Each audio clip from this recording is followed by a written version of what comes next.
दोस्तों, विकास यात्रा, परिवर्तन यात्रा या रेल यात्रा, आज आप किस पर सफर करना चाहते हैं? इस बात का जिक्र शुरू में ही हमने इसलिए कर दिया क्योंकि आज प्रधानमंत्री असम के लोगों को अपनी विकास यात्रा के बारे में बता रहे थे। करोड़ों की परियोजनाओं का ऐलान कर रहे थे, किसी की आधारशिला रख रहे थे, किसी का लोकार्पण कर रहे थे और इस बात को लेकर लगातार कह रहे थे कि आने वाले वक्त में असम में विकास की फसल कैसे लहलहा उठेगी। और इस लहलहाती फसल का जिक्र राष्ट्रीय मीडिया शुरू से लेकर अंत तक लगातार करता रहा। देश के गृह मंत्री पश्चिम बंगाल में थे, वो परिवर्तन यात्रा निकाल रहे थे, लेकिन इस परिवर्तन यात्रा के बीच में चाहे मंदिर पड़े, चाहे साधु संतों का जमावड़ा हो, उसके जरिए न सिर्फ सत्ता परिवर्तन बल्कि व्यवस्था परिवर्तन का जिक्र भी देश के गृह मंत्री पश्चिम बंगाल के जरिए कर रहे थे। और मीडिया भी शुरू से लेकर अंत तक एक एक क्षण को दिखाने से चूक नहीं रहा था और यह भी बता रहा था अगर असम में विकास की यात्रा लहलहाएगी फसल के तौर पर, तो फिर पश्चिम बंगाल में व्यवस्था परिवर्तन की फसल उग जाएगी। और इन सब के बीच में देश की लाइफलाइन, जिसे रेल यात्रा कहते हैं, उनके यात्रियों को या रेल के पहियों को रोककर यात्रियों को किसान समझा रहा था कि देखिए किस तरीके से 3 काले कानून और इस देश में फसल उपजाना भी क्या बड़ा अपराध हो गया है जो उसकी न्यूनतम कीमत भी ना मिल पाए। और किसानों ने समझाने का तरीका जो था वो चाय भी दी, दूध भी दिया बच्चों के लिए, पानी भी पिलाया, हलवा भी खिलाया, कहीं जलेबियां भी बांटी गई, कहीं चाय भी पिलाया गया, लेकिन सिर्फ जानकारी देने के तौर पर ही आज रेल यात्रा के पहियों को रोका गया। लेकिन आपने ये सारे दृश्य न्यूज चैनलों पर नहीं देखे होंगे। पता नहीं कहां से क्या आदेश आया होगा और उसके बाद लगा होगा कि विकास यात्रा और परिवर्तन यात्रा के बाद रेल यात्रा का कोई महत्व नहीं है। आज सबसे बड़ा सवाल इसी बात से शुरू किया जाए कि इस देश में जनता के सरोकार से कटकर क्या कोई राजनीतिक सत्ता लंबे वक्त तक रह सकती है? और दूसरा सवाल, क्या इस देश की धड़कन को सुने बगैर कोई मीडिया खुद को देश की धड़कन बतला सकता है क्या? दोनों चीजें संभव नहीं है, क्योंकि आज देश भर में जगह जगह पर जितनी बड़ी तादादों में रेल रोकी गई या फिर रेल रोकने के अंदेशे से पहले ही किसी दूसरे स्टेशन पर रेल के अधिकारियों ने रेलगाड़ियों को रोक दिया, जिससे कोई सामना किसानों से उनका ना हो जाए और वो किसान की चाय ना पी बैठे या फिर जलेबी ना खा लें या हलवा ना खा लें, क्योंकि रेल पटरियों पर तो गद्दियों को बिछाकर भी किसान बैठे हुए थे और हाथों में फूल भी लिए हुए थे कि फूल भी छिड़क देंगे। यानी जो अंदेशा था कि दरअसल इस देश के भीतर में हड़ताल या चक्का जाम या रेल रोको का मतलब यह होता है कि कहीं हिंसा हो जाएगी, कहीं अपने तौर पर नुकसान पहुंचाया जाएगा राष्ट्रीय संपत्ति का, तो ऐसा आज कुछ भी नहीं हुआ। लेकिन ना सिर्फ पंजाब, ना सिर्फ हरियाणा, ना सिर्फ पश्चिम उत्तर प्रदेश, जिसका जिक्र बार बार इस किसान आंदोलन के वक्त होता है, इन तीनों प्रांतों से हटकर आज देश के अलग अलग हिस्सों में ही नहीं बल्कि कर्नाटक में, राजस्थान में, मध्य प्रदेश में, झारखंड में, पश्चिम बंगाल के कुछ हिस्सों में और बिहार में, उत्तराखंड में, इवन जम्मू कश्मीर में और राजस्थान में भी रेल रोको का असर नजर आया। जितनी बड़ी तादाद में किसानों की मौजूदगी रेलवे ट्रैक पर थी, उतनी बड़ी तादाद में इस देश में जब जब आंदोलन पॉलिटिकल पार्टीज करती है, इतनी बड़ी तादाद में आपको कहीं स्थिति नजर आएगी नहीं।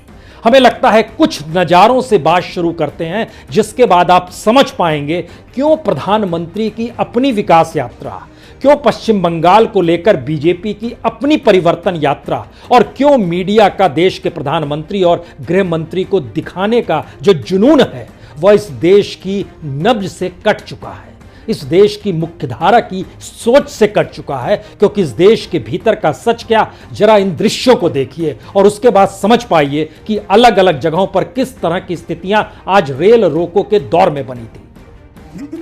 अलग अलग स्थितियों का यह नजारा दरअसल महिलाओं की मौजूदगी का है। महिला किसान शायद सत्ता न समझ पाए, लेकिन आज आंदोलन के वक्त घर परिवारों से निकलकर महिलाएं जब सड़क पर हैं, रेलवे ट्रैक पर हैं, तो इस बात का एहसास करा रहे हैं कि दरअसल आंदोलन सिर्फ पुरुष किसानों का नहीं है, उसमें महिलाओं की मौजूदगी दरअसल आंदोलन के परिवार, गांव, पंचायत, महापंचायत के होने का है। और उसमें महिलाएं देखिए जिस तरीके से जलेबियां बांट रही हैं। दरअसल ट्रेन यहां पर आकर रुकेगी तो यात्रियों को भी इन जलेबियों से स्वागत किया जाएगा, क्योंकि यह आंदोलन हिंसात्मक नहीं है। यह आंदोलन सरोकार का है। यह आंदोलन समझ पैदा करने के लिए है और महिलाओं की यह भागीदारी शायद इस देश के भीतर में आंदोलन को लेकर नई परिभाषा भी गढ़ सकती है। किसान आंदोलन का ये रंग इससे पहले शायद कभी नजर न आया हो और इस आंदोलन की अलग अलग तस्वीरें अलग अलग जगहों पर, खास तौर से पंजाब के इलाकों में, हरियाणा के इलाकों में जिस तरीके से हर तबके की मौजूदगी नजर आई, उसने पहली बार यह भी एहसास कराया कि दिल्ली की सीमा पर बैठे हुए किसानों की दिशा में सिर्फ यह ना सोचिए कि वह अकेले हैं। हर गांव खेड़े से निकलकर जिस तरीके से छोटे बच्चे, बड़े बुजुर्ग, महिलाएं, घर की बहू हो या दादी हो, हर कोई पहुंची और पुलिस की मौजूदगी भी थी, नारे भी लग रहे थे, लेकिन इन सब के बीच कहीं हिंसा का एक पुट आपको देखने को नहीं मिलेगा।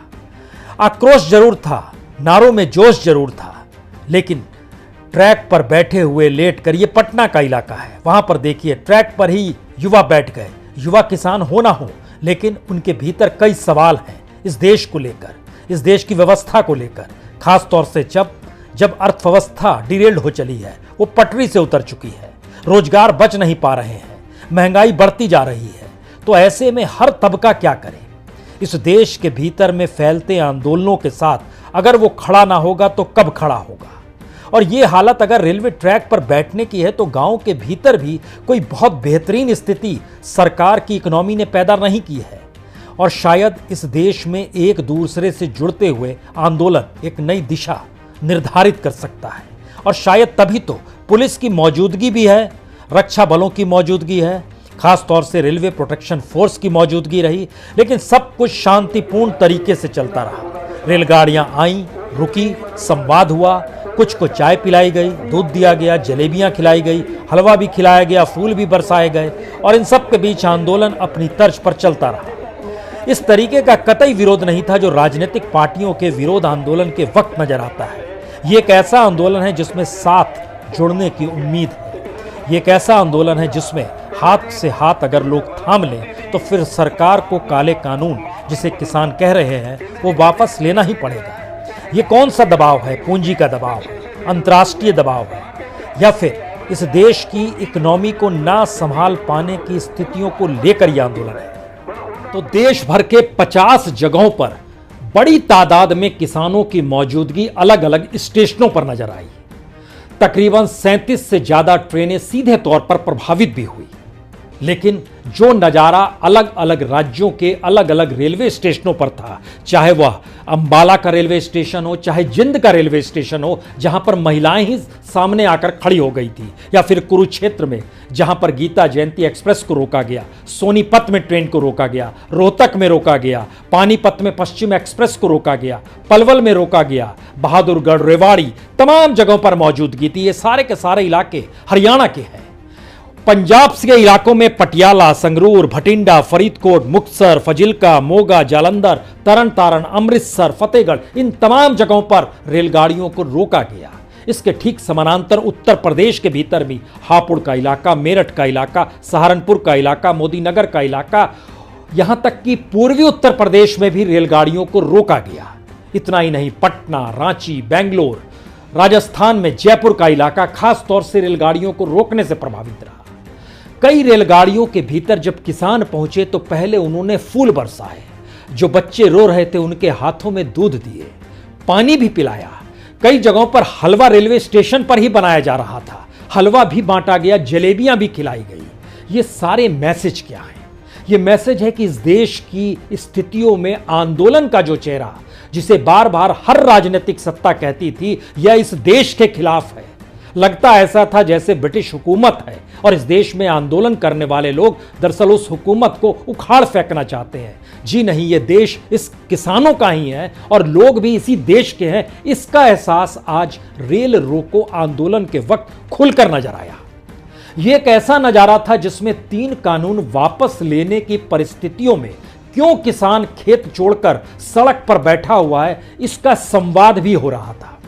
इस संवाद के बीच में कोई कष्ट किसी यात्री को तो नहीं हो रहा है, इसकी पूछताछ भी हो रही थी। यह भी जानकारी हासिल कर रहे थे कि दरअसल किसी को कोई मेडिकल सुविधा तो नहीं चाहिए, अगर होगा तो, और रेलगाड़ी अगर 4 बजे तक रुकी हुई है तो हम उसकी व्यवस्था मेडिकल सुविधा भी करा देंगे।